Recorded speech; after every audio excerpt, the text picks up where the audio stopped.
Hello and welcome to my YouTube website. My name is Belle Berroyer and I have created Dazlious, Learning the Language of Autism. So I've made some notes around me.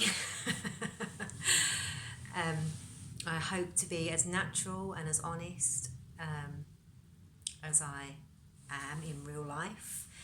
Talking to a video for me is very alien and strange, so bear with me. I'm hoping that each video that I post will improve in performance and quality. So general feedback of that would be most welcome. Please be kind. So just a little bit about me. I'm a mum, first and foremost, to a young man who is autistic, and he is a non-verbal communicator. So all that I wish to share on here and talk about has come from our own personal experiences, through learning together, fumbling our way through, and now my son is 14. I feel like I have a little bit of knowledge and hopefully wisdom that might be able to help others, other parents, professionals, carers, grandparents, family members, whoever is touched by or knows or lives with or supports someone who is autistic, whether they be verbal, non-verbal, or anything in between. My intention for setting up this video channel is to just share ideas, really, practical ideas on things that have helped us through food and eating and routines and activities and toys and sensory stuff, processing, and a whole array of other things, sleeping, toileting, and who knows where it will end up going. I want to encourage whoever watches these videos to, engage in conversations with me. Everything that I talk about, ideas and tips that I give, are by no means, I am not saying I am the expert, definitely not.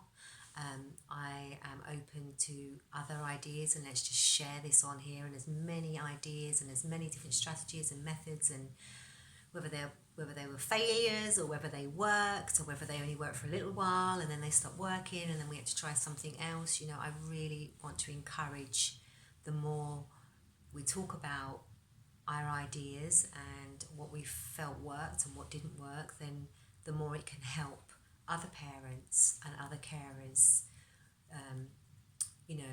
who are living with autistic people. One thing I will say is that everything that I talk about has come from an autistic person themselves. I am very much, throughout my personal journey as a mum to my son, is, in the early days I read many books written by, many amazing people, and I did find them useful, but some I found unemotional, insensitive, outdated, and as time went on I realised was some, as far to say, was incorrect information. Many of the books that I read in the early days were written by neurotypical people, who may well have been doing their best, and I'm sure they were, from their findings and what they knew at that time. But as I became more frustrated and I felt very isolated and very restricted in some of the methods and things that were written about autistic people in these books written by neurotypical people, that I just started to think, well, surely if I want to learn about autism, I need to learn about autism from autistic people. How else? Nobody else is going to know what it feels like or is like to live with being autistic. So that is what I started to do around when my son was around about 3 or 4.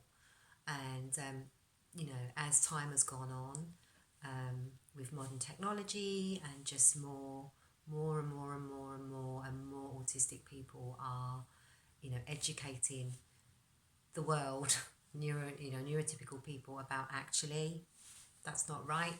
This is how it is for me, and then another person is like, this is how it is for me. And there's loads of Facebook groups and blogs and communities now of autistic people. Thank you so much for even bothering to educate those of us who are not autistic. Invaluable knowledge, and I only hope that more professional people working with autistic children and young people and adults are listening more and more and more to autistic communities about how they feel about the language that is used, about their conditions, how they are portrayed through social media and the news and stories, how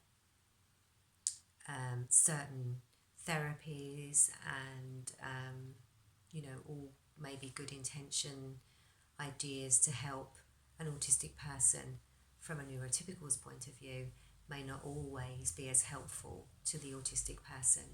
All these things that I've learned, some of which have been obvious to me and some of which have been, a surprise. And I regard myself as a loving, open-hearted, open-minded, free-spirited human being. And yet what I've learned is that, we all make mistakes. We all, God knows I've made many. With my son, and I'm learning every single day. I really hope that throughout these videos that I post that I'm going to help create like a bridge between the parent, the carer, teacher, the professional, the friend, the aunt, the grandparent, the sibling, and the autistic person. Create a bridge of which both can stand on that bridge without having to compromise who they are in any way, shape or form. Often it can be the other, it can be a one-sided thing where the autistic person is the one that is expected to make all the changes to fit into our current society. And I always found that quite unfair, unjust, and kind of a waste of time. Accepting people for who they are, finding ways to support that person in their needs, I found just through being a human being in life creates a much more positive, loving, freeing, positive relationship for both people. So it's about, for me, I've always felt that learning the language of autism, that I have called my business name, is because I do see it kind of as a language, in all its entirety, is a whole new language of being and existing and thinking. So that's why I've called it I'm Learning the Language of Autism, and I will be learning until my last breath.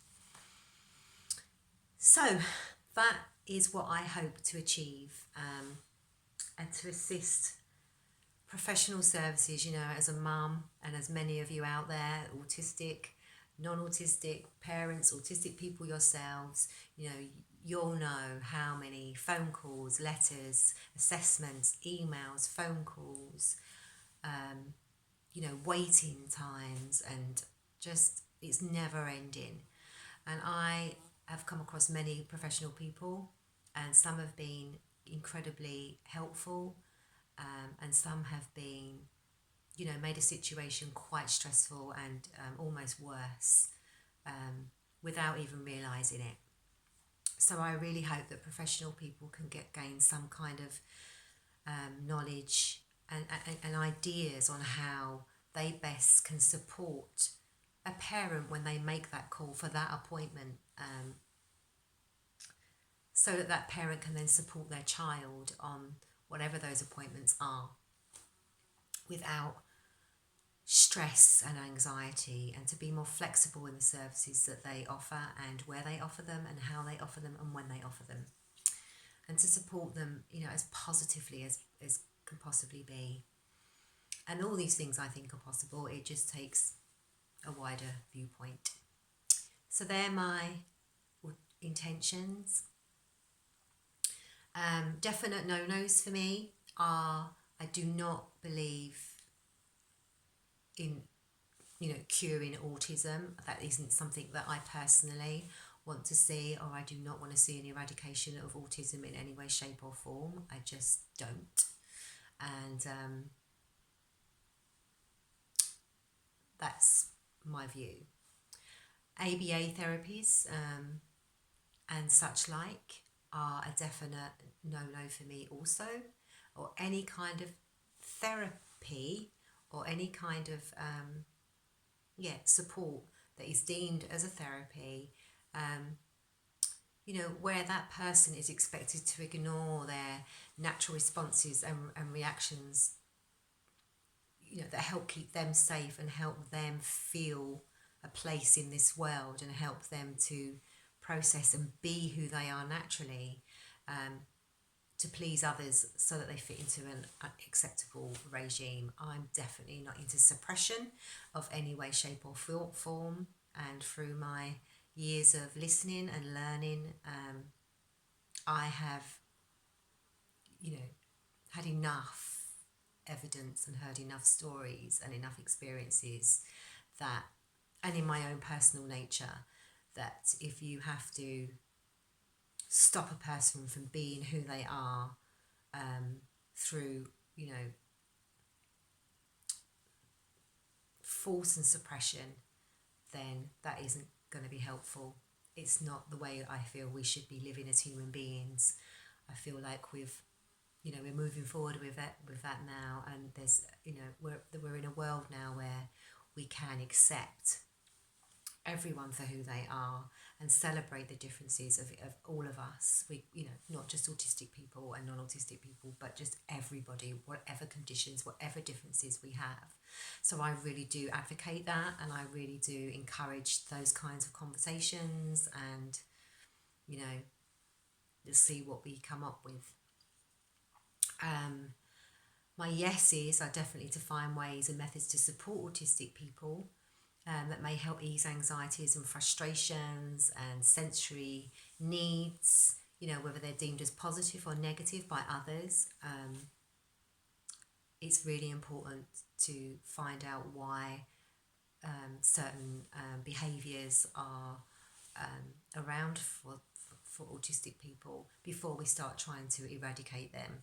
I really, really strongly believe that until you fully understand why somebody is doing something, you have no right to stop it from happening, unless, of course, you know, there's actual danger to life or to harm themselves or others, and, you know, and sometimes in life we just have to remove or say no or whatever. But generally, as long as it's not hurting anybody, even if you just find it maybe a little bit annoying, then it's tough. Get over it.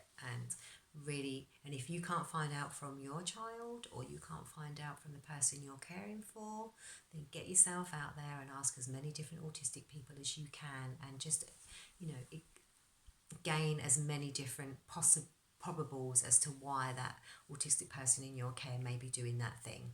And, you know, it's always a logical reason. Might seem illogical to a neurotypical person, but it's always logical to an autistic person. And then once you know the reasons, you can work with that. Okay, finally, some probables which may happen is, you know, I may use incorrect, out-of-date language. If I do, please do educate me on that. You know, I'm doing my best to keep up with what is acceptable in autistic communities, but I'm still learning that. And if I do make a mistake, please do be as kind as you can. You know, tell me what is the correct way to speak, and which language to use. I will always be honest from my heart and truthful from my heart, from the experiences that I've had and from people that I've learned from. I will never use names of any quotes or any reasons for things as we go along the line. There's different subjects I use. I won't, give out any names. Confidentiality is precious, and I honour and respect that. My biggest intention of all is to advocate for positive, loving acceptance of autistic people. That's it, and for everybody involved in that, the parents, the carers, the autistic people, right from tiny children all the way up into adulthood. That is my intention, to create a really lovely, positive channel. So I hope that you enjoy and find what I have to say useful, and I hope that you will subscribe to my channel and share with as many people as you feel will find this useful. Okay, thank you for listening, and I look forward to posting some more. Thank you.